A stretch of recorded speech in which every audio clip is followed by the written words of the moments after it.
Good morning, everybody. Good morning. Hey, everyone. Hello, welcome in. Hope all of you are doing well. I'm doing well after sleeping for a decent while. I could have slept a little more, but it is what it is. I watched the UEFA Champions League final last night, and I was actually in a watch along as well. So, big shout out to Vigilante and Chris New on YouTube.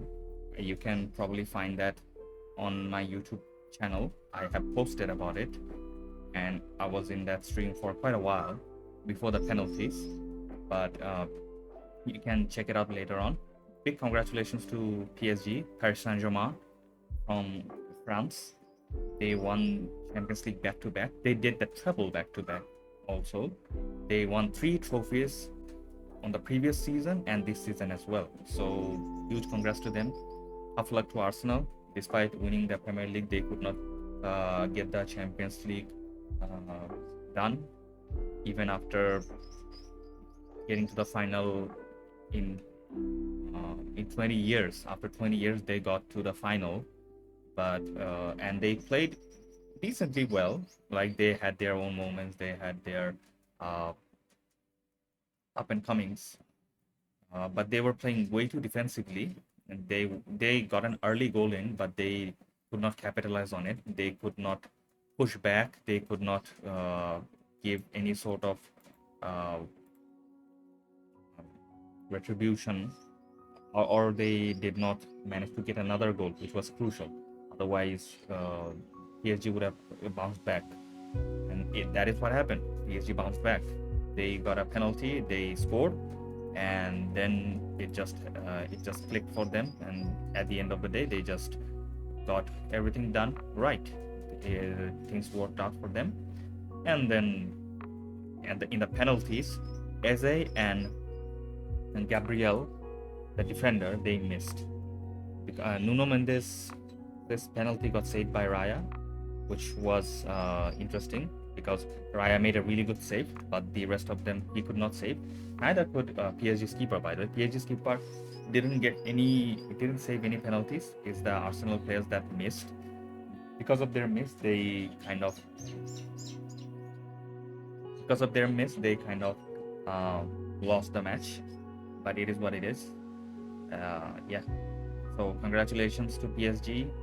Tough luck, Arsenal. Better luck next time. Nothing much to say. But on a positive note for me, my club finally decided to get release Arne Slot, our coach, our manager, and hopefully now we go to a better direction than before. I don't know who will come. Andoni Raola is probably the front runner, and if he comes, I'm willing to give him enough time to settle in the team, rebuild the squad from the scratch, because we do have to work on a lot of things after a couple of our old veteran players leaving. So yeah, it is what it is. But we're gonna stay positive and stay as optimistic as possible. It doesn't matter where he finishes this season. The new manager, we have to just keep at it. We have to stay vigilant, stay very very humble and quiet, and also we have to back the team in a way, because I know that it is really hard to do back-to-back titles and everything. Hey B, well, welcome in. Uh, Let me give you a quick shout out. I know you don't stream too much anymore, but still, whenever you do, hopefully people catch up with you, you know. And thank you for popping in. Thank you for saying hi. I'm just talking a little bit about last night we had a football match, so I saw that very late at night, and then I fell asleep, and now I'm gonna get to working. I hope you're not getting any ads. I think there's gonna be an ad. Oh, life is busy. Yeah, I can relate. For now, my life is kind of chill because I got a 1 week holiday because of Eid celebration. But otherwise, it has been really, really tough whenever the work is going on. Workload is happening, then I have to move to the capital from time to time in order to um, work on some other things, trying to sit for different exams, and also meeting up with some people that are necessary in life. So yeah, it has been interesting, but it is what it is. And also the weather has been really cruel. Sometimes it's raining or heavily thunderstorming, and then in other times it is just completely dry as fuck, and it is really really hot. Like the heat is unbearable from time to time. Like today, look at my pinned message. Like the weather, we have 34 degrees Celsius, and humidity is 55%. So humidity has gone down from yesterday. Yesterday at night, it was 81%. So it was really really brutal, really troublesome. But now it is slightly better, I would say. But still, the temperature is way too high. So yeah, it is what it is. We have to like checks and balances, you know. We win some, we lose some. So yeah. Anyways, let me switch to yes. Okay. So today I'm going to be reading aloud because these are some essays that are quite lengthy, and also I need to focus a lot because there are lots of statistical information and stuff. So I'm actually going to go through these in ways like I will have the music running in the background. Hopefully you can listen to the music as well, but I'm going to be reading aloud because otherwise I won't be able to focus too much. And also thanks a lot to Fred, because he actually helped me fix my thanks to Fred because he helped me fix my Pomodoro timer. You see the focus timer on top. There was I did not know that whenever I do like the window capture, I have to keep it always on the screen. It will have to be on top.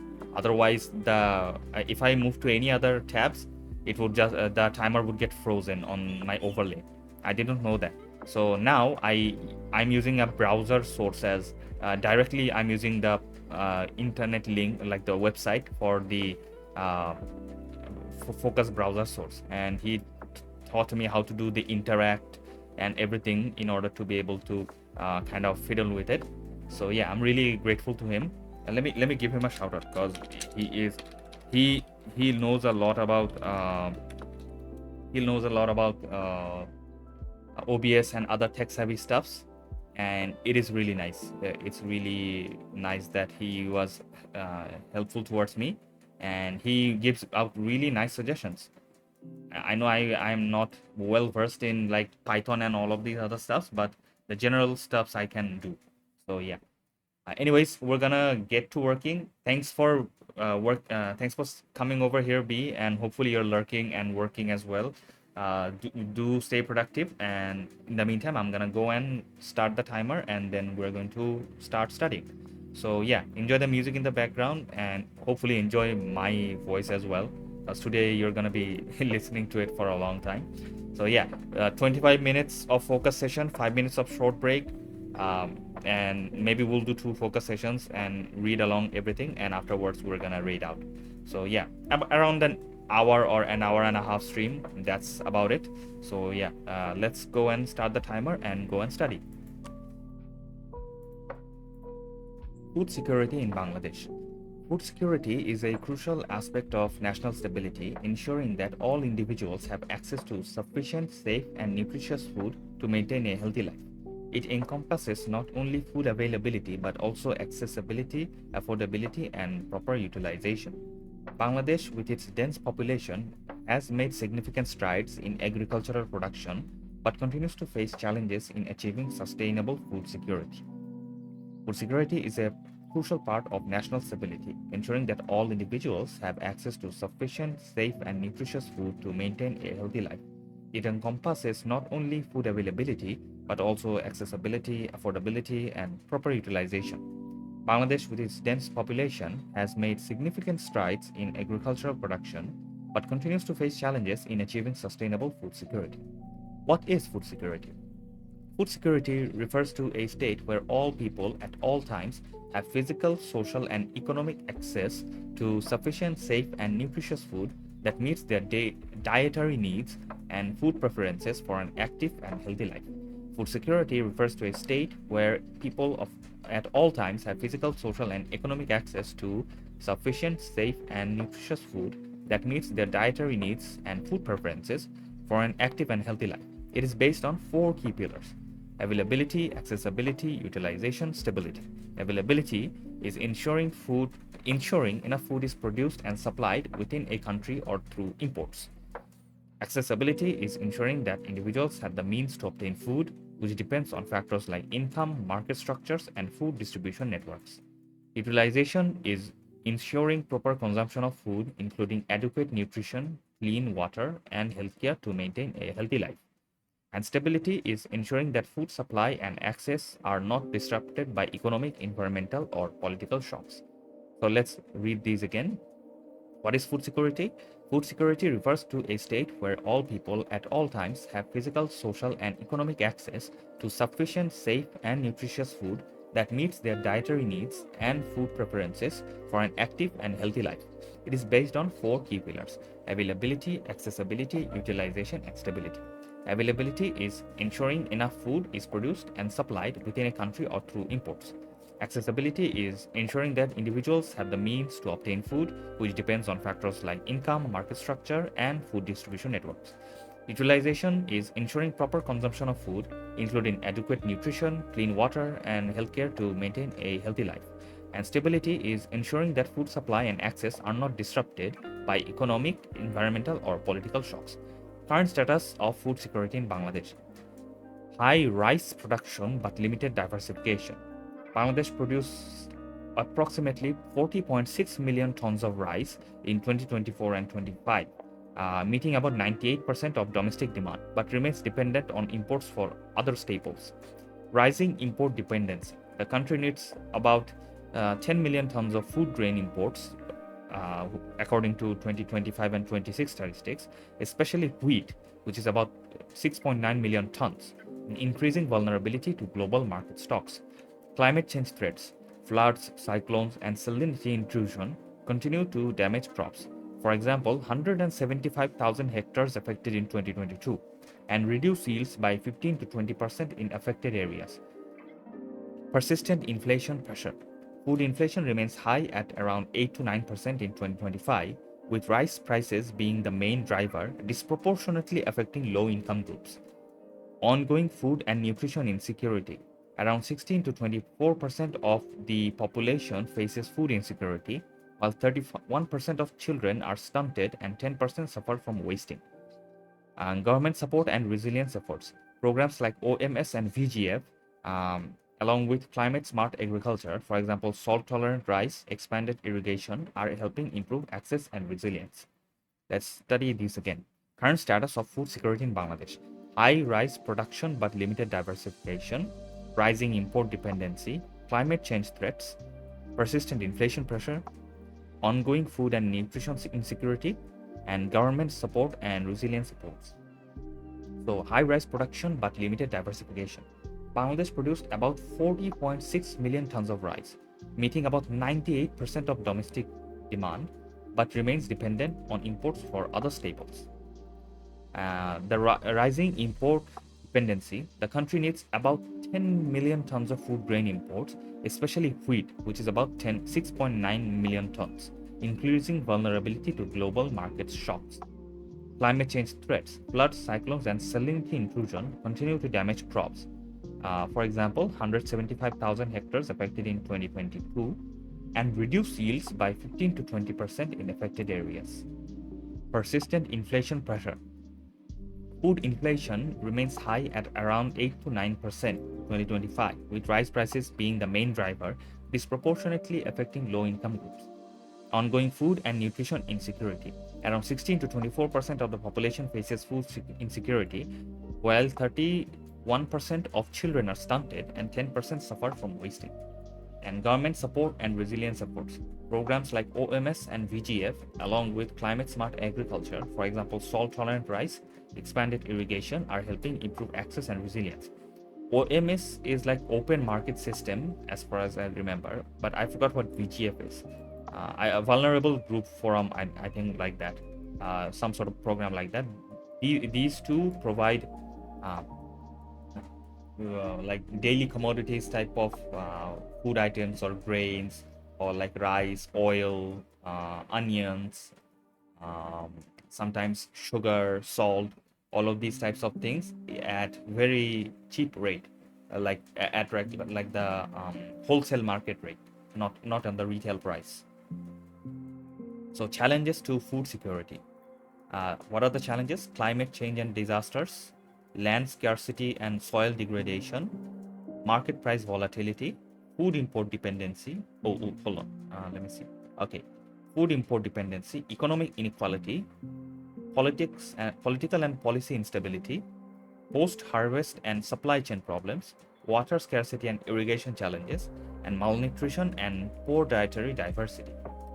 Okay, so there are quite a few points over here. So let's go through the challenges to food security. Climate change and disasters. Floods, cyclones, droughts, erratic rainfall, sea level rise, and salinity reduce agricultural productivity and food availability. Land scarcity and soil degradation. Arabic, sorry, Arable land is shrinking by 0.5% per year, while excess fertilizers and pesticides damage soil quality. Economic inequality, poverty and rising food prices limit access to nutritious food despite overall food availability.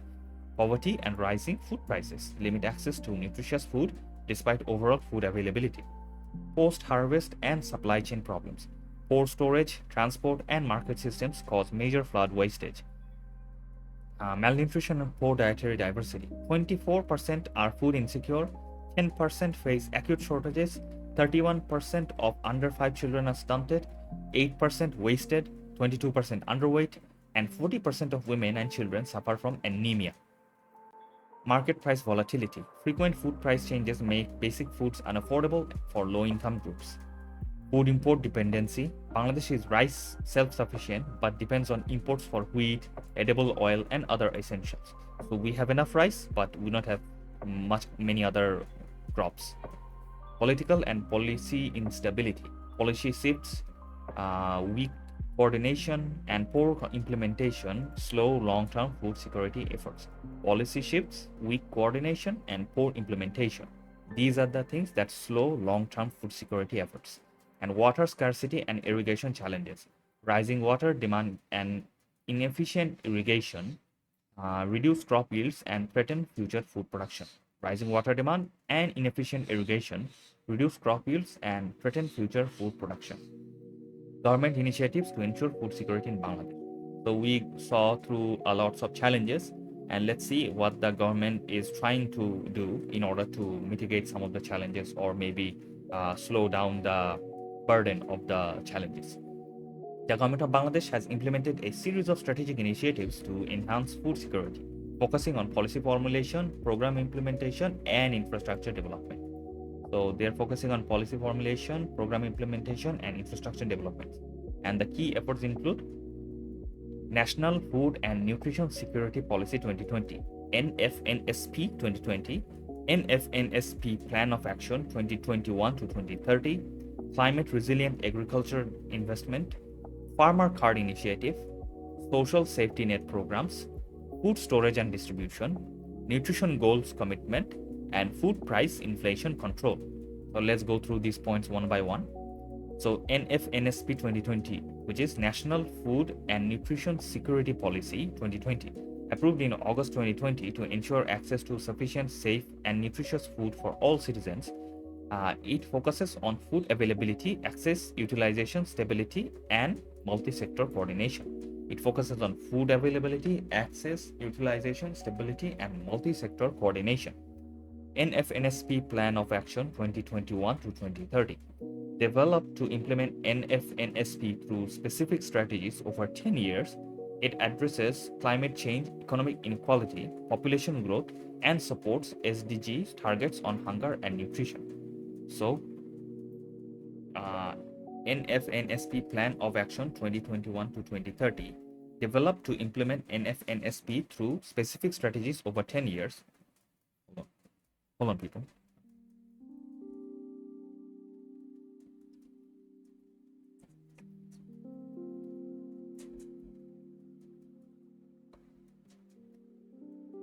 Okay, I'm back.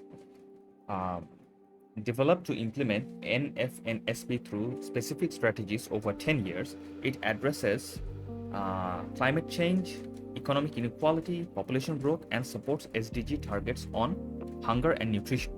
Climate resilient agriculture investment. The government promotes HYV and climate resilient crops such as BRRI Dhan 67. This is Biri Rice 67. BRRI means Bangladesh Rice Research Institute, and saline tolerant rice. World Bank supported projects improve irrigation, agriculture, and fisheries. Around 75% of arable land is now irrigated mainly by shallow tube wells. Let's go through this again. The government promotes HYV, highly yield variables, I think. Highly yield variables. Uh, and climate resilient crops, such as Biridhan 67 and saline tolerant rice or saline tolerant rice. World Bank supported projects to improve irrigation, agriculture, and fisheries. Around 75% of arable land is now irrigated, mainly by shallow tube wells. Farmer Card Initiative. The government provides farmer cards to registered farmers so they can access agricultural subsidies, fertilizers, seed, irrigation supports, loans, and other government services more easily and transparently. The government provides farmer cards to registered farmers so they can access agricultural subsidies, fertilizers, seeds, irrigation support, loans, and other government services more easily and transparently. Social safety net programs, which is a very important thing in all aspects of our development programs throughout our country. In terms of agriculture, what they're saying, subsidized rice is sold at 30 taka per kilograms, while market price is 60 to 70 taka per kilograms. 5 million households receive support under VGF. FFW and cash transfer programs cover 8 million people, and school feeding reaches 3 million students. So you can see that government is giving a lot of subsidy in the selling price of rice, so that the market price goes, reduces or gives very, it doesn't waver too much. So yeah. Food storage and distribution. The government is improving storage and distribution to reduce post-harvest losses and maintain stable food supply. Food budgets include targets to distribute millions of metric tons of food grains. Nutrition goal commitment. Bangladesh allocated around $8.4 billion for the term 2021 to 2025 to reduce malnutrition and improve public health through targeted nutrition programs. Food price inflation control. To address rising food prices, the central bank adjusted policy rates to reduce inflation pressure and improve food affordability. To address rising food prices, the central bank adjusted policy rates to reduce inflation pressure and improve food affordability. Through these initiatives, the government of Bangladesh demonstrates a comprehensive and proactive approach to achieving sustainable food security, addressing both immediate needs and long-term challenges. Now, despite what the government is doing, now we have some recommendations for ensuring sustainable food security, which are enhancing agricultural productivity, strengthening climate resilience, improving food distribution systems, promoting nutrition awareness, supporting small-scale farmers, improving import and stock management, and strengthening social safety nets. Enhancing agricultural productivity. Investing in modern farming techniques, precision agriculture, and sustainable water management can improve crop yields. Pretty straightforward. Investing in modern farming techniques, precision agriculture, and sustainable water management can improve crop yields. Strengthening climate resilience. Implementing adaptive agricultural practices, early warning systems, and disaster preparedness can mitigate climate-related risks. Implementing adaptive agricultural practices, early warning systems, and disaster preparedness can mitigate climate-related risks. Improving food distribution systems. Enhancing storage, transportation, and market linkages can reduce food wastage and improve accessibility. Enhancing storage, transportation, and market linkages can reduce food wastage and improve accessibility. Promoting nutrition awareness. Education on balanced diets and food diversification can help combat malnutrition and ensure better public health. Education on balanced diets and food diversification can help combat malnutrition and ensure better public health. Supporting small-scale farmers. Providing financial assistance, training, and access to technology can empower small-scale farmers and improve food security at the grassroots level. Improving import and stock management. ensuring efficient food reserve systems, diversifying import sources, and reducing dependency on volatile global markets. So, how to improving import and stock management is by ensuring efficient food reserve systems, diversifying import sources, and reducing dependency on volatile global markets. Strengthening social safety nets, enhancing transparency, better targeting of beneficiaries, and expanding coverage to ensure food access for all. Enhancing transparency, better targeting of beneficiaries, and expanding coverage to ensure food access for all. Now, let's go to the conclusion. While Bangladesh has made commendable strides in food production, achieving comprehensive food security requires a multifaceted approach. Addressing climate change, economic disparities, inefficiencies in the food system, and import dependencies will be crucial in ensuring that every citizen has access to adequate and nutritious food. Sustainable policies, technological advancements, improved stock management, and community engagement will play a vital role in securing a food secure future for Bangladesh. While Bangladesh has made commendable strides in food production, achieving comprehensive food security requires a multifaceted approach. Addressing climate change, economic disparities, inefficiencies in the food system, and import dependencies will be crucial in ensuring that every citizen has access to adequate and nutritious food. Sustainable policies, technological advancements, improved stock management, and community engagement will play a vital role in securing a food secure future for Bangladesh. Nice. We have gone through one of the uh, one of these uh, essays. Let's go to another one. I'm gonna get rid of a couple because based on the length of these essays, I don't think I will be able to do too many of them together. So let's go to this one. Circular economy, Bangladesh perspective. I don't know much about this, so it's going to be interesting for me to learn as well. The concept of a circular economy or CE represents a transformative shift from the traditional linear economic model of take, make, dispose toward a regenerative system that aims to minimize waste and make the most of resources. Okay, so it's kind of like a recyclable economy. The concept of a circular economy or CE represents a transformative shift from the traditional linear economic model of take, make, dispose toward a regenerative system that aims to minimize waste and make the most of resources. For a country like Bangladesh, characterized by rapid urbanization, increasing industrial activity, and growing environmental concerns, the circular economy offers a path to sustainable development that is both economically viable and ecologically sound. For a country like Bangladesh, characterized by rapid urbanization, increasing industrial activity, and growing environmental concerns, the circular economy offers a path to sustainable development that is both economically viable and ecologically sound. Current waste generation situation in Bangladesh.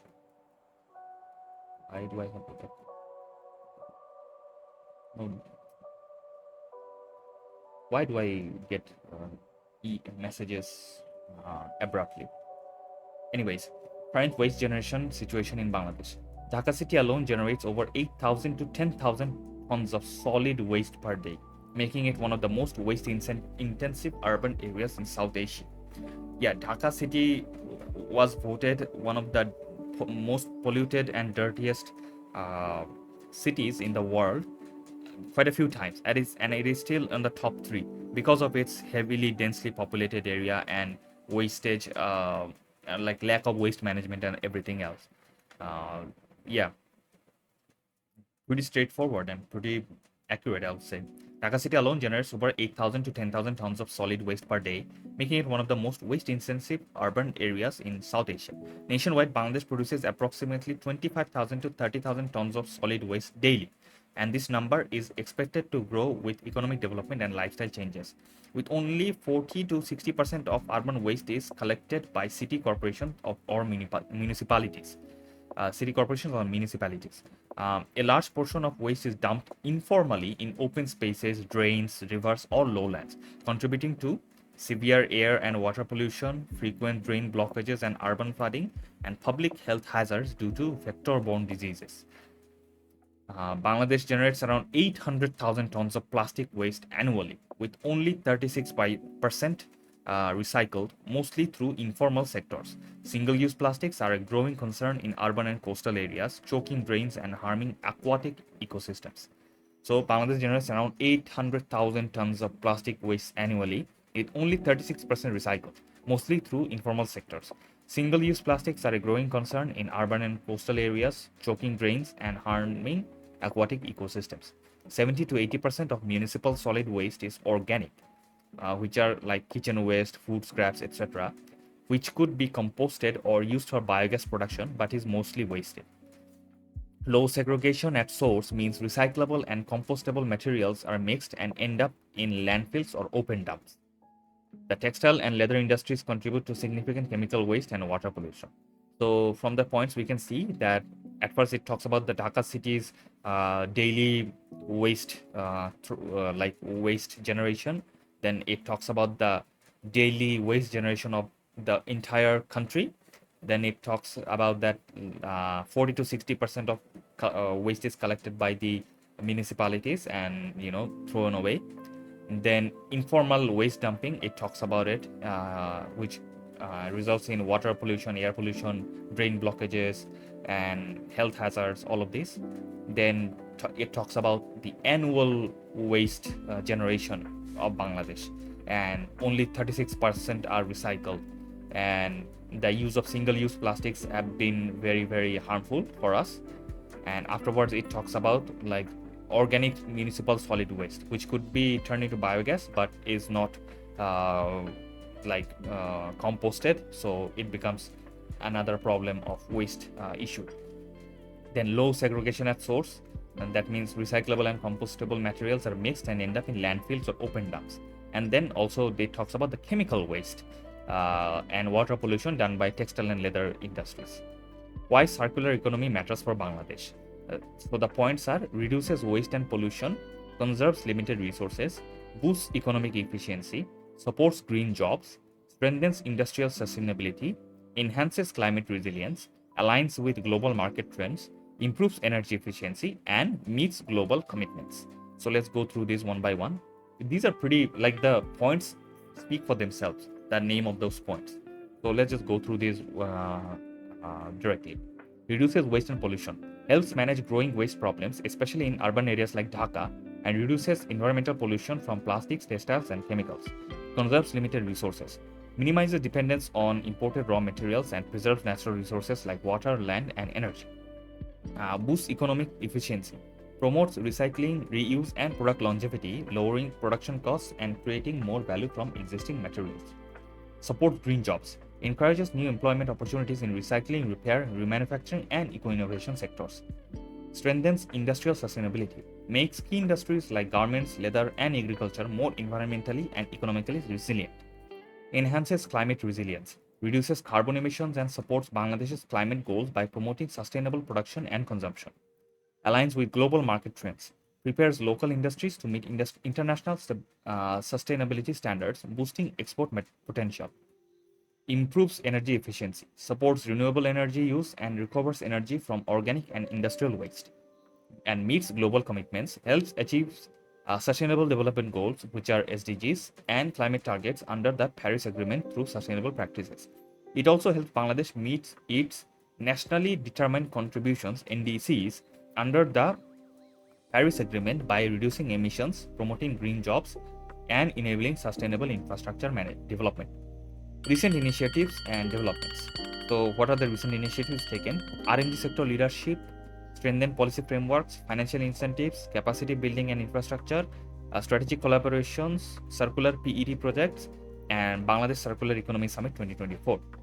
So, R&D sector leadership, initiatives like Circular Fashion Partnership and UNIDO's switch to CE promote textile waste recycling in the R&D industry. Strengthen policy frameworks. The National Action Plan for Sustainable Plastic Management targets 40% plastic recycling by 2025, supported by an extended producer responsibility framework.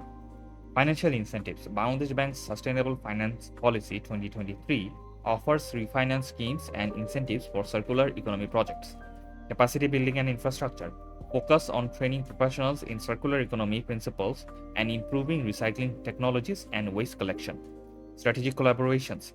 Bangladesh engages in global partnerships and multi-stakeholder dialogues to enhance circular economy strategies. Circular PET project. Bangladesh Petrochemical Company launched a PET plastic recycling plant in Narayanganj to tackle plastic pollution.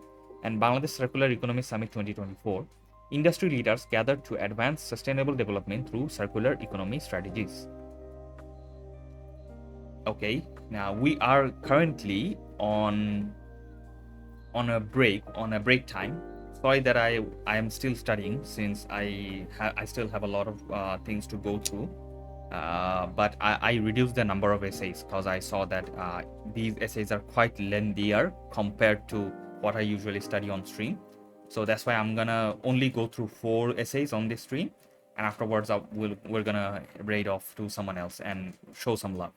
But in the meantime, you can see that I am studying as much as I can, and uh, I'm trying to give a brief explanation, but at the same time I'm doing this to improve the reading skill as well. And maybe sometimes whenever I am not working, or like whenever I'm just lying down on my bed and stuff, I can listen back to my YouTube VOD in order to remind myself and listen to these so that I can recall in my brain and do like whenever you read whenever you listen to an audiobook.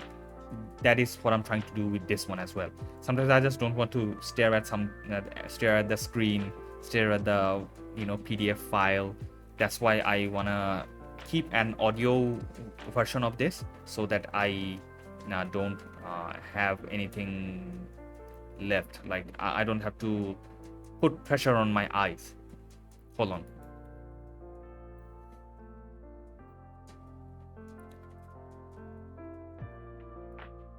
Welcome back from ads. Oh, by the way, you see these transitions?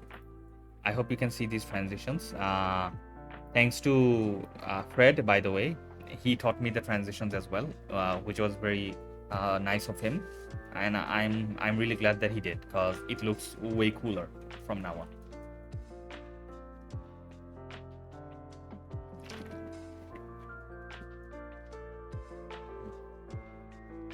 So as I was saying, in terms of like co-working sessions and stuff, for up till June 5th, I will be streaming till like June 2nd or 3rd maybe.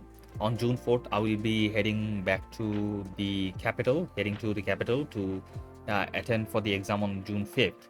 And I will miss a few days of streaming and not being available online because of the exams and other stuffs. But after I return, I will get back to streaming, and maybe then I will do some gaming as well, because I have been studying and doing co-working streams for the past few streams. Like a lot of streams have been going on for co-working mainly. Sometimes I do need to focus a little bit on gaming as well. I haven't played games on streams for quite a while. I haven't even played offline games on like I haven't played any games on my laptop even. That's how busy I've been with the other engagements, my work, my office, my studies, my chores. Everything is keeping me busy for the time being. But afterwards, we will get back to a little bit of gaming every now and then. So yeah, co-working will be the sole focus, or like the primary focus of my streams, because I started with co-working when I was just starting back in 2021, and now we're gonna get back to co-working again.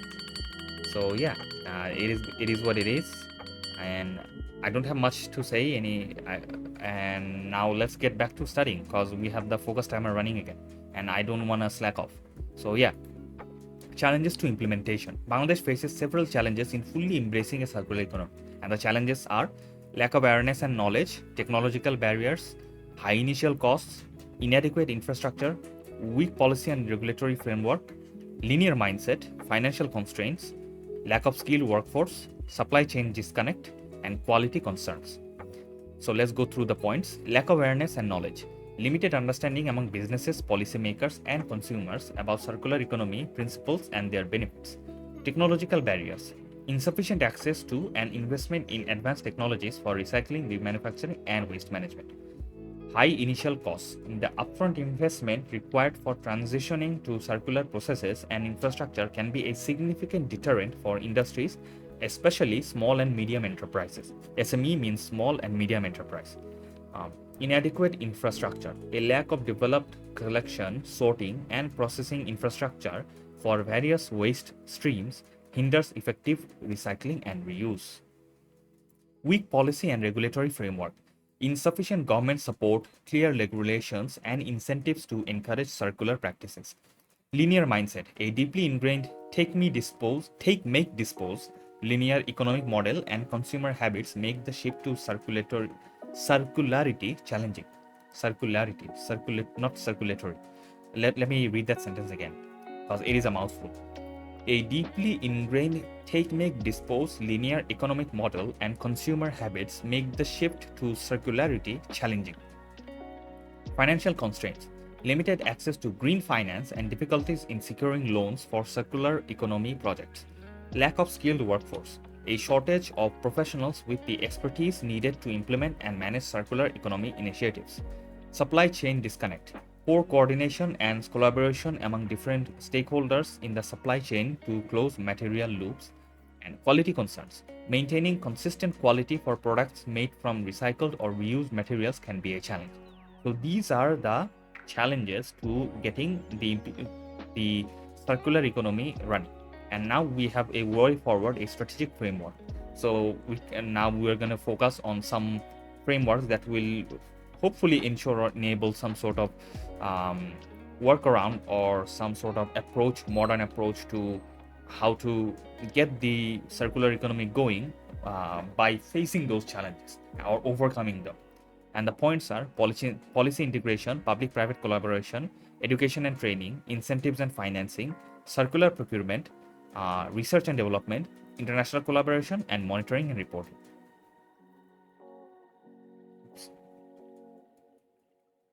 So let's see. Policy integration. Develop a national roadmap for circular economy integrating waste, water, energy, and industrial development policies. Private-public collaboration.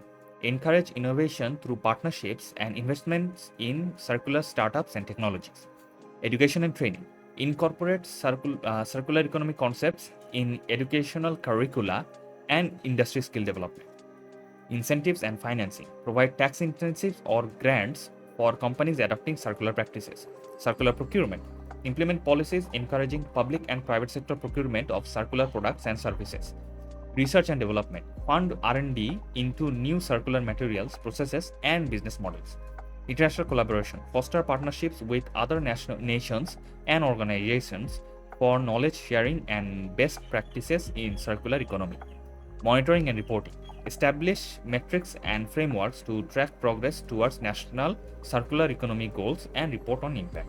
So the points again are policy integration, public-private collaboration, education and training, incentives and financing, circular procurement, research and development, international collaboration, and monitoring and reporting. Let's go to the conclusion. The circular economy is not just a sustainability buzzword, it is a necessary economic shift for Bangladesh to thrive within its environmental limits. With a large young population, a dynamic private sector, and growing digital infrastructure, Bangladesh has a unique opportunity to leapfrog into a resource-efficient, circular future. Embracing this model will enhance resilience, economic competitiveness, and environmental stewardship in the decades ahead. The circular economy is not just a sustainability buzzword, it is a necessary economic shift for Bangladesh to thrive within its environmental limits. With a large young population, a dynamic private sector, and growing digital infrastructure, Bangladesh has a unique opportunity to leapfrog into a resource-efficient, circular future. Embracing this model will enhance resilience, economic competence, and environmental stewardship in the decades ahead. We are done through the second. Wow, this is a really long essay. Food security was long, but this was also really long. Now we are going to fintech in the banking sector of Bangladesh, financial technology. I think I have read another essay just like this one, but this is slightly longer version. So let's go through this as quickly as possible. The financial technology or fintech revolution has significantly transformed the global banking landscape. and Bangladesh is no exception. As a mobile penetration in sorry, as mobile penetration, internet accessibility, and digital literacy rise across the country, fintech is playing an increasingly important role in reshaping how banks operate, offer services, and engage with customers. Current landscape of fintech in Bangladesh. Bangladesh's fintech sector is experiencing a rapid transformation driven by both private and public initiatives. Notable developments include and the developments are mobile financial services, digital payments, agent banking, eKYC and biometric onboarding, digital lending and credit scoring, digital transformation of traditional banks, and emergence of new business models.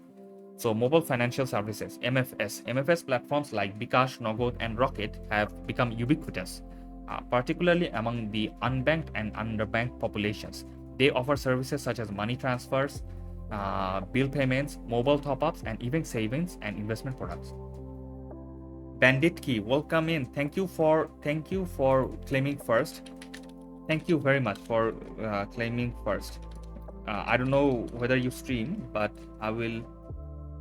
But hopefully you are doing well. I'm going through different focus session studies.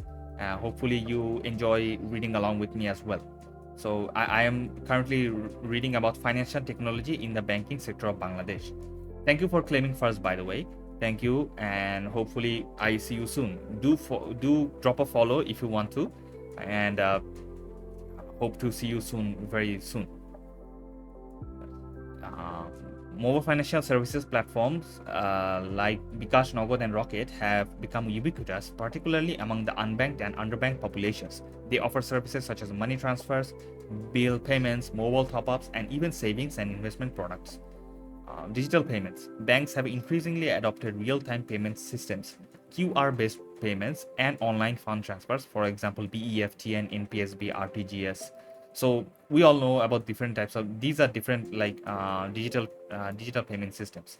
So yeah, Bangladesh has been implementing those very recently, and that has increased and accelerated the growth of financial technology. Agent banking. Banks such as Bank Asia, Brak Bank, and Islami Bank have leveraged agent banking to reach rural areas. This model enables customers to access basic banking services through local agents, further supported by digital tools for real-time processing. eKYC and biometric onboarding. E means electronic, and KYC, I believe, is know your customer or know your client. Um, Regulatory support from the Bangladesh Bank has enabled banks to use digital onboarding, reducing the time and cost associated with customer acquisition. Digital lending and credit scoring. Banks are increasingly adopting AI-based lending models and integrating with third-party fintech platforms to assess creditworthiness using mobile, utility, and transaction data. Banks are increasingly adopting AI-based lending models and integrating with third-party fintech platforms to assess creditworthiness using mobile, utility, and transaction data. Digital transformation of traditional banks. Commercial banks are increasingly embracing fintech to enhance their service offerings, including mobile wallets, QR code payments, NFC technology, and AI/machine learning for um, credit assessment and personalized products. What are they doing? Commercial banks are increasingly embracing fintech to enhance their service offerings, including mobile wallets, QR code payments, NFC technology, and AI/machine learning for credit assessment and personalized products. Emergence of new business models. Fintech is driving the creation of new business models, compelling traditional banks to adapt and innovate to remain competitive. Now, regulatory landscape. Several steps to create a supportive ecosystem for digital financial services have been taken. Bangladesh Bank has played a proactive role in supporting fintech innovation. And what are the landscapes? Mobile financial services regulations, agent banking policy, eKYC and remote onboarding, digital banking licenses of 2023-24, regulatory sandbox initiative, interoperability platform Binimoy, Smart Bangladesh 2041 vision, and AML CFT compliance. So, mobile financial services regulations. Bangladesh Bank first rolled out mobile financial services policies in 2011 with key revisions made in 2018. The rules mandate that banks hold at least 51% ownership in MFS ventures. Additionally, MFS operators must adhere to know your customer KYC procedures, transaction ceilings, and must support system interoperability. Let's go through this again. Bangladesh Bank first rolled out MFS policies in 2011 with key revisions made in 2018. The rules mandate that banks hold at least 51% ownership in MFS ventures. Additionally, MFS operators must adhere to know your customer procedures, transaction ceilings, and must support system interoperability. Agent banking policy. Initiated in 2013, this regulation was designed to enable branchless banking, especially in rural and underserved regions. All agents operate under the strict supervision and approval of Bangladesh Bank, ensuring accountability and service security. Let's go through this point again. The agent banking policy. Initiated in 2013, this regulation was designed to enable branchless banking, especially in rural and underserved regions. All agents operate under the strict supervision and approval of Bangladesh Bank, ensuring accountability and service security. eKYC and remote onboarding. Bangladesh Bank has authorized the use of electronic KYC leveraging the National ID database. This allows banks and MFS providers to offer digital account opening, significantly streamlining the customer onboarding process. Digital banking license 2023 to 24. For the first time, Bangladesh Bank invited applications for completely digital banks that operate without physical branches. These licenses come with specific requirements for minimum capital, cybersecurity standards, and financial inclusion goals. Regulatory Sandbox Initiative. Developed to support fintech innovation, the Sandbox offers a controlled environment for testing emerging technologies. It's aimed at facilitating experimentation in areas such as blockchain for remittances, AI-based lending, and smart contract solutions. Regulatory Sandbox Initiative. Developed to support fintech innovation. The Sandbox offers a controlled environment for testing emerging technologies. It's aimed at facilitating experimentation in areas such as blockchain for remittances, AI-based lending, and smart contract solutions. Interoperability platform Binimoy. Launched in 2022, Binimoy is a national initiative to enable seamless inter-platform transactions between banks, MFS operators, and payment service providers. It enhances user experience and strengthens digital payment infrastructure. Smart Bangladesh 2041 vision. As part of the country's broader digital transformation strategy, this vision focuses on creating a cashless, knowledge-driven economy. Fintech innovation and the expansion of digital banking are central pillars of this long-term national agenda. And AML/CFT compliance. Fintech businesses must adhere to AML, which is anti-money laundering, and CFT, combating financing of terrorism standards set by the Bangladesh Financial Intelligence Unit. BFIU. So anti-money laundering compliance, you can understand the standards of it, and also combating financing of terrorism. That means using hacking and embezzlement of funds and all of these types of things. Challenges facing fintech integration in banking, and the challenges are cybersecurity risks, regulatory bottlenecks, digital literacy gaps, infrastructure limitations, lack of investment, and interoperability. So, cybersecurity risks. As digital finance expands, so do threats like fraud, phishing, and data breaches. Robust cybersecurity infrastructure and fraud detection systems are crucial. Regulatory bottlenecks. While progress is evident, evolving regulations sometimes lag behind technological innovations. Digital literacy gaps. A significant portion of the rural population still lacks the knowledge to safely and effectively navigate fintech services. Infrastructure limitations. While mobile use is widespread, many rural areas still suffer from unstable connectivity, affecting service reliability. Lack of investment. The fintech industry still faces challenges such as a risk of investment, such as a lack of investment.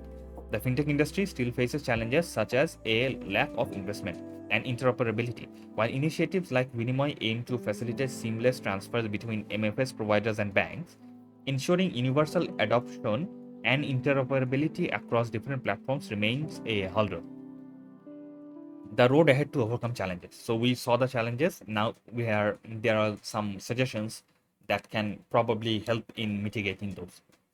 And the points are: strengthen cybersecurity infrastructure, establish robust data privacy regulations, promote interoperability across platforms, improve digital literacy and inclusion, foster open banking and innovation, support startup ecosystem and innovation hubs, and continuously update regulatory policies. Strengthen cybersecurity infrastructure. As digital financial activity increases, banks and fintech must adopt advanced security tools, conduct regular audits, and align with national cybersecurity policies to reduce fraud risks. As digital financial activity increases, banks and fintechs must adopt advanced security tools, conduct regular audits, and align with national cybersecurity policies to reduce fraud risks. Establish robust data privacy regulations. Bangladesh needs clear legal frameworks for protecting customer data. Financial institutions should practice transparent data usage and offer customer protection mechanisms against misuse. Promote interoperability across platforms. Seamless integration between banks, MFS, and PSPs is essential. Wider adoption of platforms like Minimoy and standardized APIs can enable more efficient, user-friendly digital services. Improve digital literacy and inclusion. Many rural and older populations lack understanding of fintech tools. Public private campaigns, training programs, and apps in local languages can bridge this gap and drive broader adoption. Many rural and older populations lack understanding of fintech tools. Public private campaigns, training programs, and apps in local languages can bridge this gap and drive broader adoption. Foster open banking and innovation.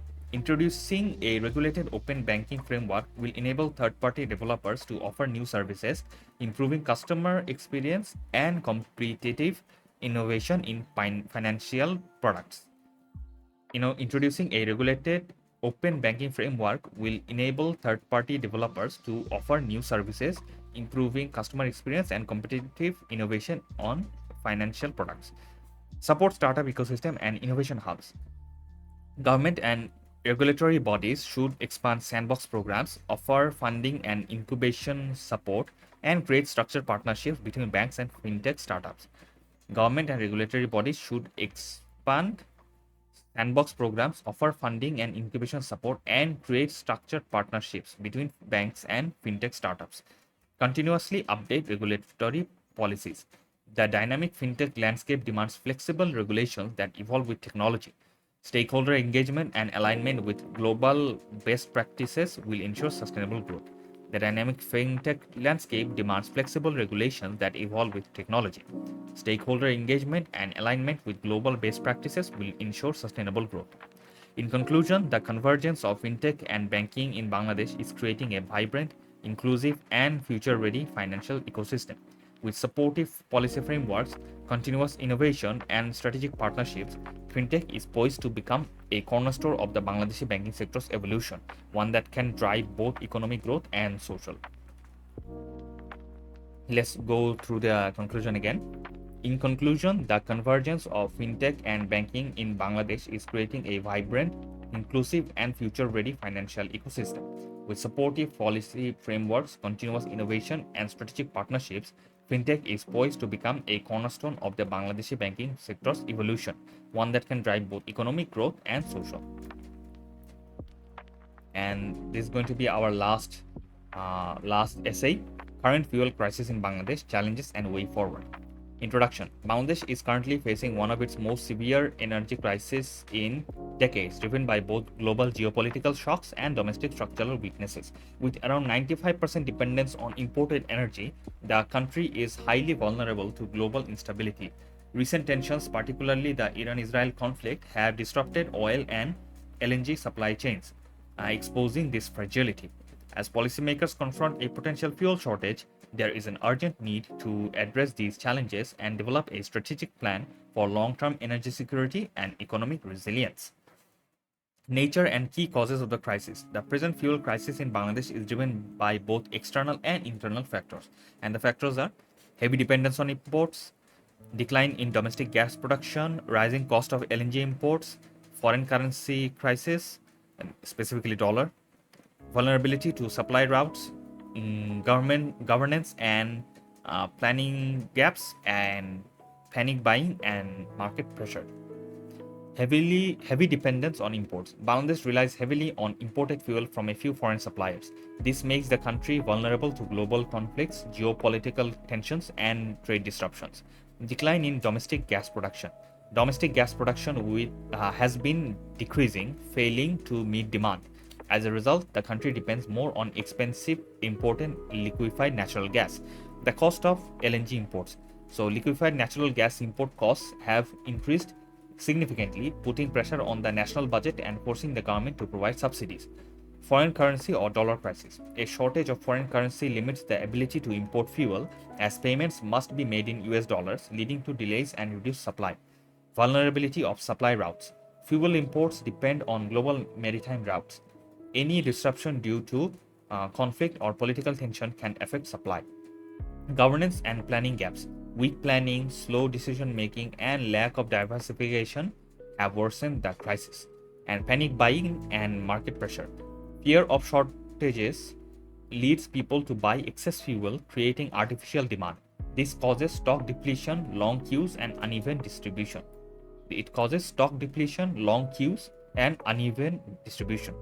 Impact of the fuel crisis in Bangladesh.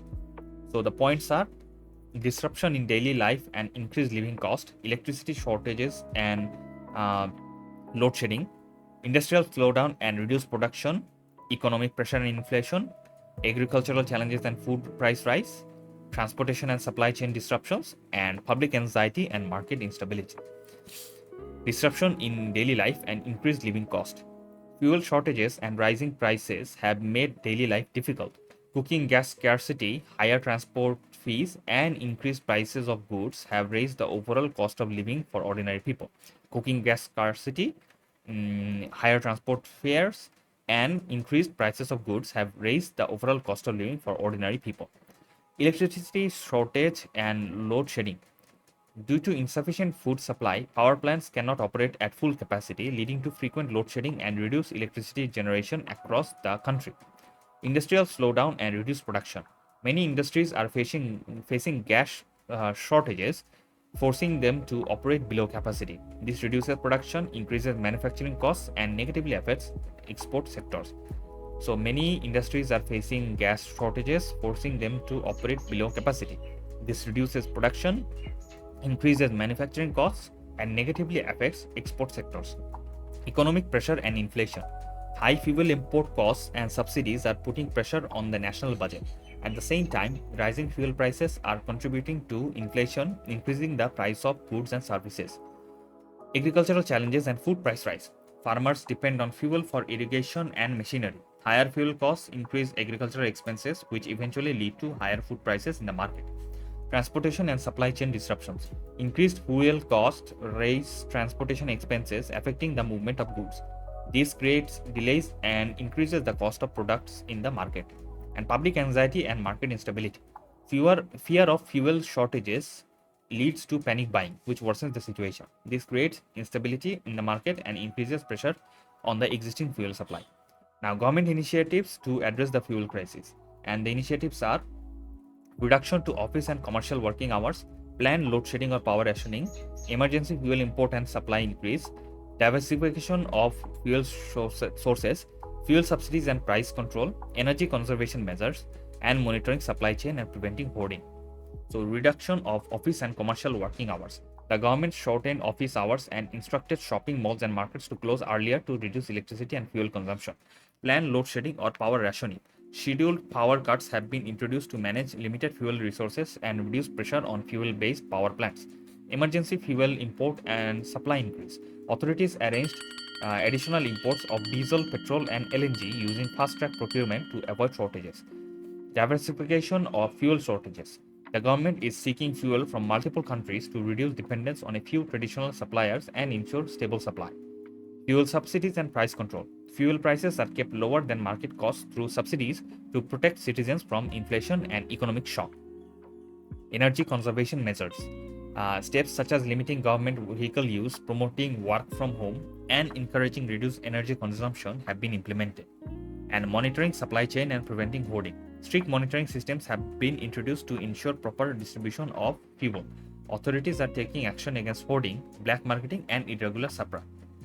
Now, the way forward. To overcome the fuel crisis, Bangladesh must adopt a balanced and long-term strategy, and which are diversification of energy sources, boost renewable energy, enhance domestic exploration, improve energy governance, energy efficiency measures, regional and international cooperation, and enforce austerity during shocks. Diversification of energy sources. Reduce dependence on imported fuel by expanding coal, nuclear, and regional energy trade. Nuclear means Rupur power plant, by the way.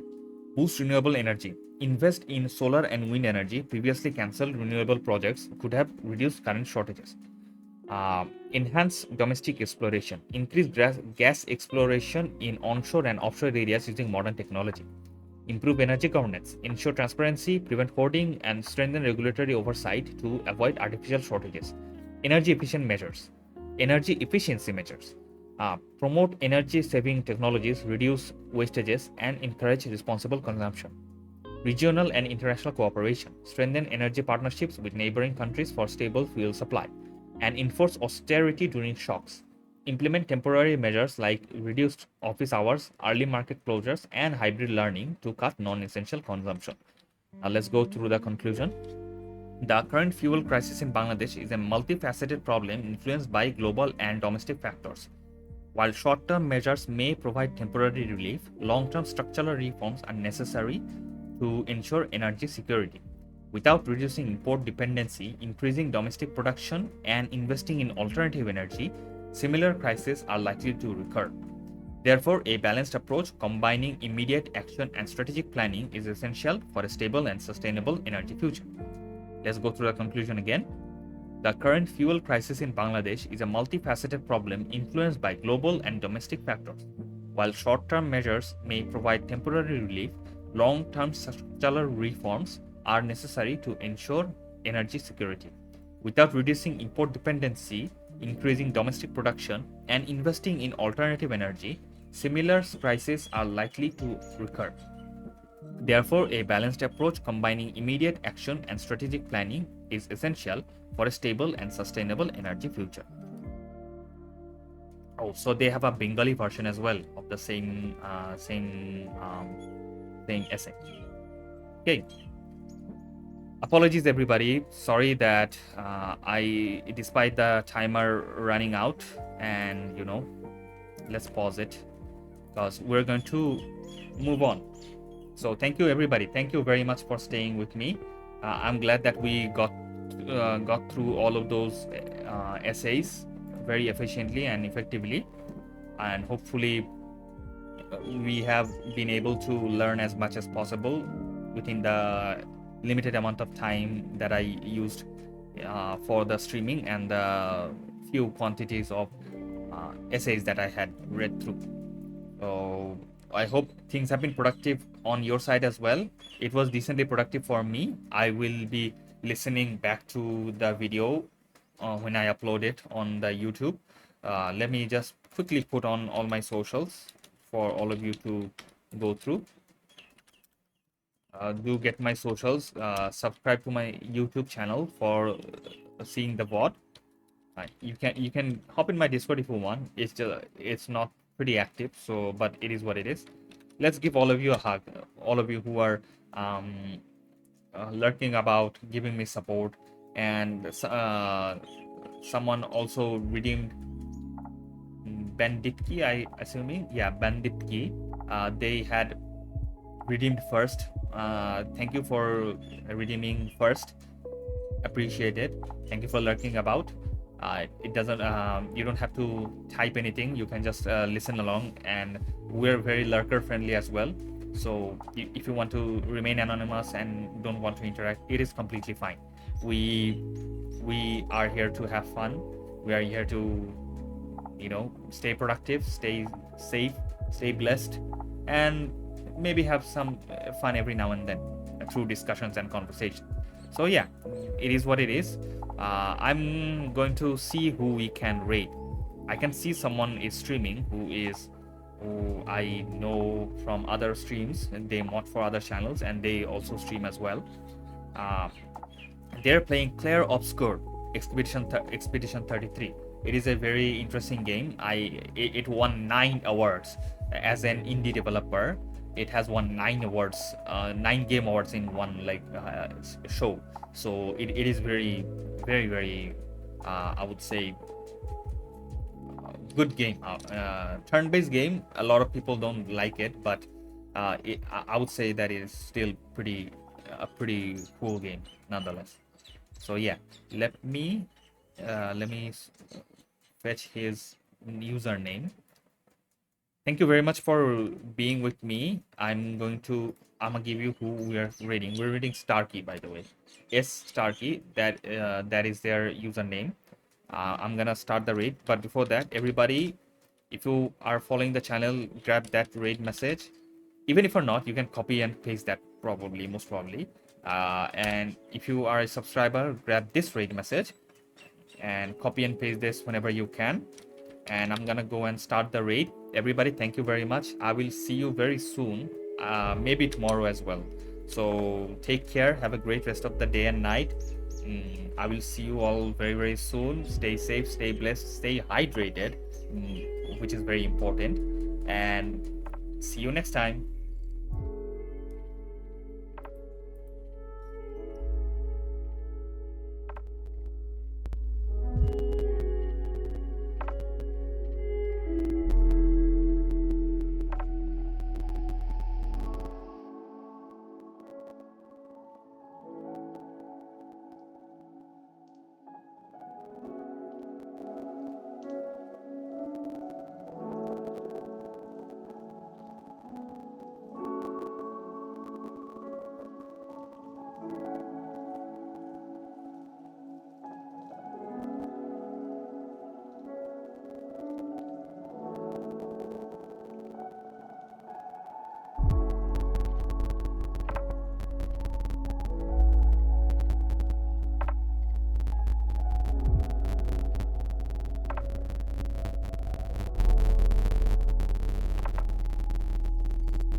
Colour treatments. Lucky. But he's always napping when I get there, and his apprentice always